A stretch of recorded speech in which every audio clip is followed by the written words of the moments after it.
认识现代神学第9讲，第3章的尾声，新正统派神学。我们的作者简何培在批判新正统神学。第一点，他说过，新正统神学把人放在真理的裁判者或者是准则这个地位上，那么启示就不仅仅是上帝向人的宣告了，要等到人收到才算是启示。第二点，新正统保留着正统神学的词汇，但是完全把它改了意义，就好像牛奶放了毒药一样。耶稣基督复活等等都已经不再是 history 历史，乃是 Geschichte 超历史或者是原始历史。历史呢是一个指标，指向原始历史或者超历史。好了，我们来到第3点，第3方面的批判。Number 3， 第3方面的批判。Barth's insistence on Jesus Christ as a heart of revelation is so strong. 巴特那么强调坚持耶稣基督是启示的中心， that he denies the existence of any revelation of God apart from Christ in nature. 以至于呢，他否认上帝的启示除了基督以外，在自然界里面是否存在，就是说他不承认基督以外有任何的启示。This view does serious damage to more than the reality of general revelation. 这个观点不仅仅是严重的损害普遍启示的真实性。Acts 14:17, Romans 1:19-20. 参考使徒行传14章17节，罗马书第1章19到20节。It is not merely stress or emphasis on special revelation at the expense of natural revelation. 它不仅仅是强调特殊启示损害了自然启示而已。It involves a complete reinterpretation of every form of revelation. 这里牵涉到对每一种的启示的完全的重新诠释。And with it, a destruction of the biblical character of revelation itself. 与此同时的，就是完全毁掉圣经里启示的性质。Number 4， 第4方面的批判。Barth's refusal to speak of the humiliation of Jesus as very man.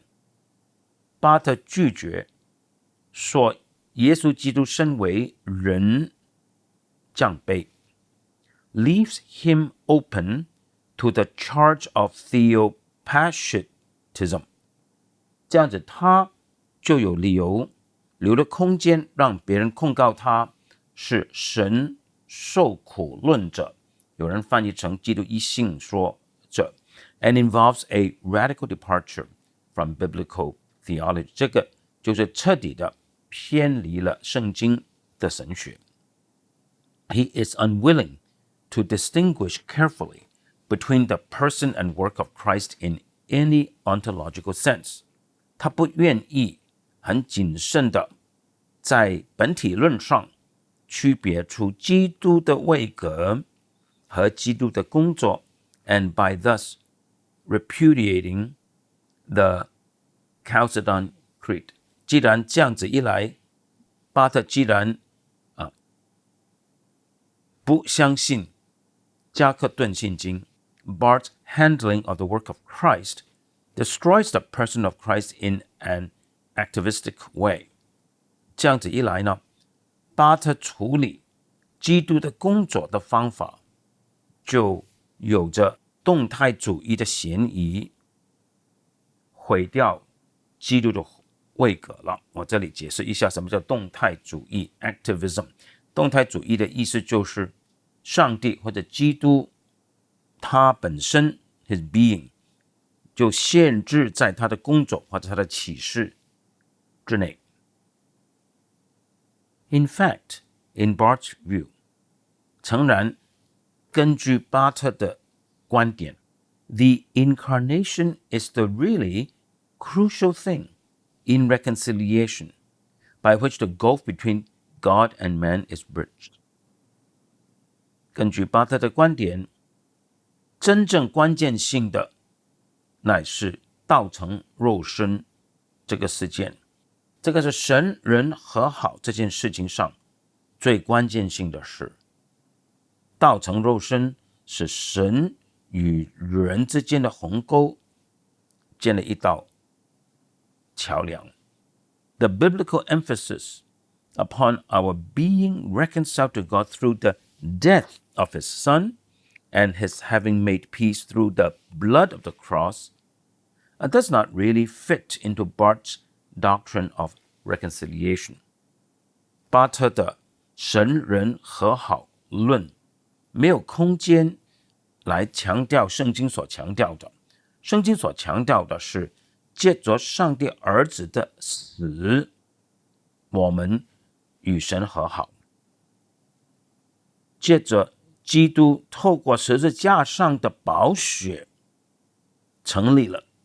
设立了神人之间的和平的。参考经文罗马书5章10节，哥罗西书第1章22节，哥罗西书第1章20节和以弗所书第2章16节。Number 5， 第5，最后一方面的批判。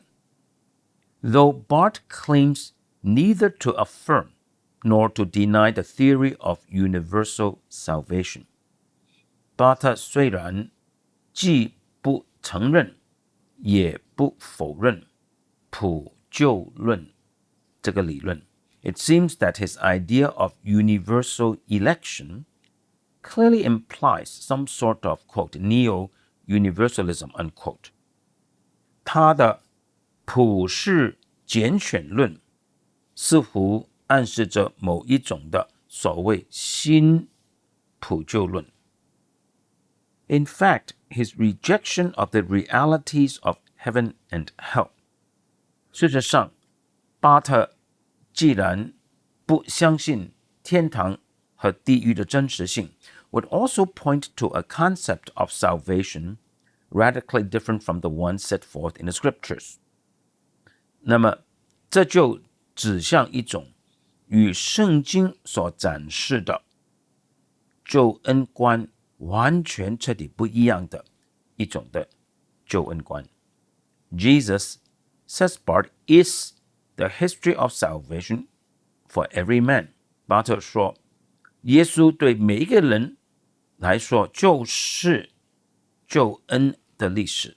The circle of salvation, Daniel Niles finds large enough to include Buddhists, Confucianists, Shintoists. 这个是一个救恩的大圈子。Daniel Niles 认为呢，是足够包含了佛教徒、儒家思想者和神道教徒的。The frontier from election to rejection and vice versa. 从被拣选到被拒绝之间的疆界，或者反之，从被拒绝到被拣选这个界限 can be repeatedly crossed and crisscrossed， 可以自由的来往返。The result of such a position destroys the seriousness of unbelief. 这种的立场结果就毁掉不信的严重性。And in this way, Neo-Orthodoxy destroys the scriptural warnings against apostasy, as well as the call to repentance and faith. 这样子，新正统神学就毁掉圣经对离经背道的警告，也毁掉圣经呼吁人悔改和相信的信息。The total impact of the Barthian theology 巴特派的神学整个的影响 tones down the desperateness of the sinner's situation as described in the scriptures 冲淡了圣经所描述的罪人的情况是多么的无望。His view simply calls for informing men who are universally involved in what Christ has done. 他的观点仅仅呼吁教会要告诉人们，因为基督所做成的，他们都是普世性的，已经有份了。Hence, the urgency of preaching is gone. 因此呢，就毁掉了讲道的迫切性 and the biblical significance of the call to repentance and faith loses its relevance. 而圣经呼吁人悔改和信心的重要性呢，就与世人脱节了。End of chapter 3. 第3章结束。Chapter 4, 第4章 Form Criticism 形式批判 Bultmann's Method 布特曼的方法。The same year Karl Barth published his commentary on Romans, 2 other books appeared on New Testament themes, heralding a new shift in critical studies. 与巴特出版他的罗马人注释之同年，有2本书出版了，都是处理新约的主题的，就带来了圣经批判研究一个新的转变。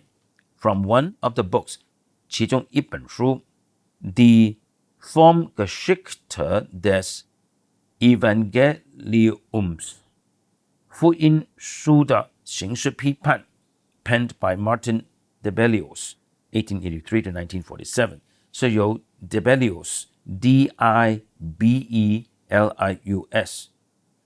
所著作的1883到1947年 came the name of the movement Form Criticism 这本书就为我们带来这个整个学术运动的名字形式批判。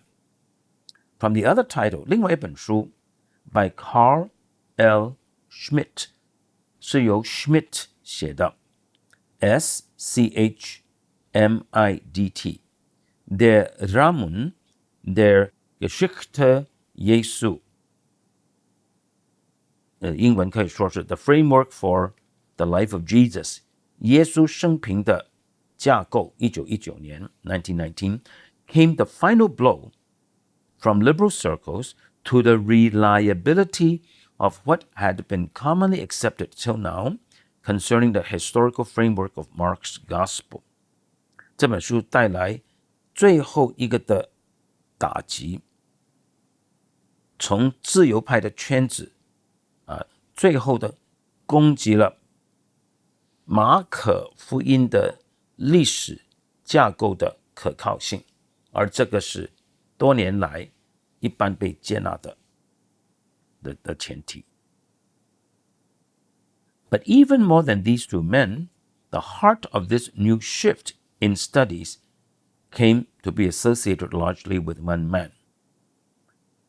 比这2位作者更重要的是另外一位，他的著作就成为这整个新的研究方法的核心。The man was Rudolf Bultmann, 1884.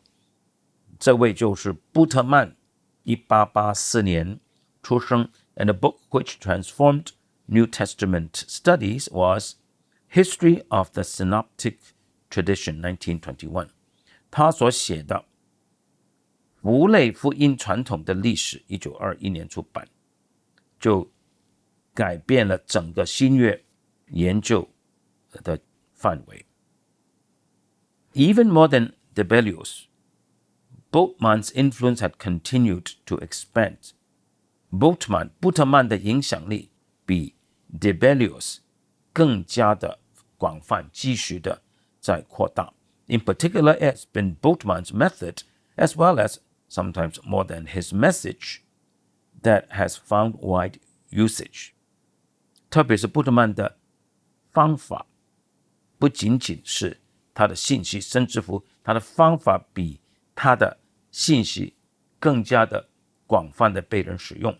So many like Oscar Kuhlman and Joachim Jeremias 就好像库尔曼和耶利米这种的学者 though critical of the results of Bultmann's own studies 虽然他们对布特曼的研究的结果具有批判性的态度 can reach their own conclusions by an adaptation of the methods Bultmann has helped to pioneer 他们可以采用布特曼作为一个先锋所定出的方法，他们可以采用布特曼的方法来达到自己的结论的。And especially in England and the United States, 特别是在英国和美国 Scholars, though wary of the discipline which was associated almost exclusively with the name of Bultmann,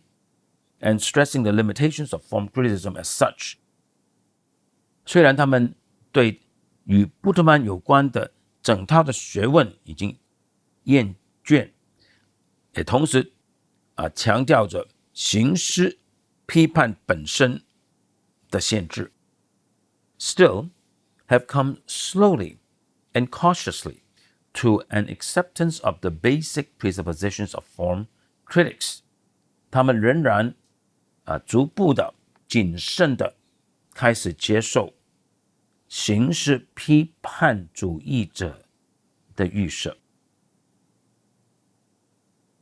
This acceptance has not been limited to the Western world. 不仅仅是西方世界的学者们接受形式批判 Japan is giving Bultmann's method a new hearing. 日本重新的再来聆听布特曼的方法 One young professor of theology there recently commented that 在日本最近有一位年轻的神学教授这样的评论者说 It is one of Bultmann's contributions that he has criticized the contents of the New Testament. 布特曼其中一项的贡献就是他批判了新约圣经的内容 We are no longer likely to accept what the New Testament says just because it says so. 从今以后，我们不再因为新约圣经说如此而接受新约圣经所说的。We are critically to reflect on whether what the New Testament says is true or false historically. 现在我们会批判的去反省，究竟新约圣经所说的，从历史的角度来看是真的还是假的。Yoshio Noro, N-O-R-O, Transcendence and Immanence in Contemporary Theology, a report article, Northeast Asia Journal of Theology, September 1969, page 64. In Korea, 在韩国 particularly during the last 10 years, 特别最近这10年来，意思就是1973年之前的10年 the influence of Bultmann's techniques has grown. 布特曼的技巧或者方法的影响力是越来越大。The methodology of form criticism has been warmly received and used to varying degrees by such New Testament scholars. 韩国的新约教授们都很热烈的接受形式批判的方法，当然会在不同的程度上会使用它们。As Dr. Chun Kyung-yun of the Hankook Theological Seminary and more recently Professor Park Chang-hwan of the Presbyterian Theological Seminary, Seoul. 例如这两位的学者 Hankook 神学院的 Chun Kyung-yun 博士，还有近年来的汉城的长老会神学院的 Park 昌焕教授。下面呢，简和培我们的作者开始列出形式批判的6方面的特点，然后呢再讲5方面我们可以在表面上同意的一些的接触点，最后他的批判包括5点的。第一点是这样说的 ：The presupposition of form criticism is that 形式批判的前提就是 The Bible cannot be relied upon as a trustworthy account of the life and teachings of Christ and his apostles。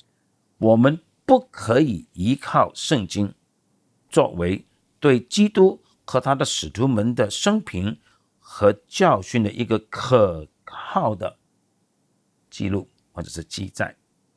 这第一点啊，圣经是不可靠的。若要找到耶稣基督和他的使徒们的生平和他们所教导的，圣经本身是不可靠的。我们下一讲继续讲这个第一方面的特点。